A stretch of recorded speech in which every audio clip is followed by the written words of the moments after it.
Jesus asked them and us to endure. He says that by doing so, we will have an opportunity to testify. He even tells his followers he will give them the words and the wisdom they need to testify. So what are we to make of that? Actually, we do have the wisdom part, don't we? We show up here Sunday after Sunday to hear and learn that wisdom. We have sacred stories that provide that wisdom. We have stories that show us no matter how ripped apart communities and even nations may be, everyone is welcome at God's table because Jesus welcomed everyone. And we can testify to that. We have stories that demonstrate that everyone is valued in God's eyes. Slaves, women, even children who had no standing in Jesus' day, all are valued because Jesus insisted everyone is part of God's family. And we can testify to that. We have stories that provide compassion for all who are suffering because Jesus was the ultimate compassion giver. We have healing stories. Jesus wants us and the whole world to be healed and whole. We also have examples of those who have gone before us, some who have demonstrated endurance, how to live faithful and hope-filled lives in the midst of horrible circumstances. We call some of them saints. Some are honored at our altar today.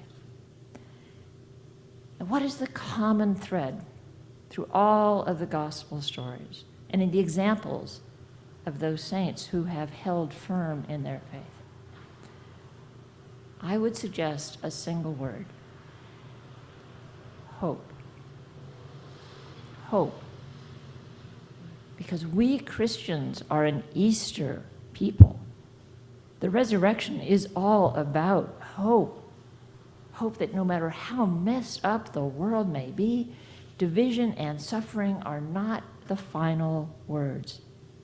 They are not God's final words. Now, Jesus' earliest followers, they must have thought they were experiencing the ultimate disaster when they saw Jesus nailed to a cross. But what came next? The resurrection. Later followers, they must have thought that the world was coming to an end when the temple was destroyed. But Judaism not only survived, it grew, as worship was no longer centered just in one space, but now was centered in synagogues and homes throughout the area. Early Jesus followers must have despaired when Christians were being martyred by the Roman Empire. But Christianity became a state religion. There is always hope. And obviously, none of this downplays suffering and injustice that sometimes goes on and on and on for a painfully long time. And I confess that there are times when I just want to run away from the news, from the world's disasters and sorrows, to retreat from the evils and the injustices that are all around us. But we cannot run away. In the face of the world's suffering, in the face of our nation's current struggles, we need to be Easter people.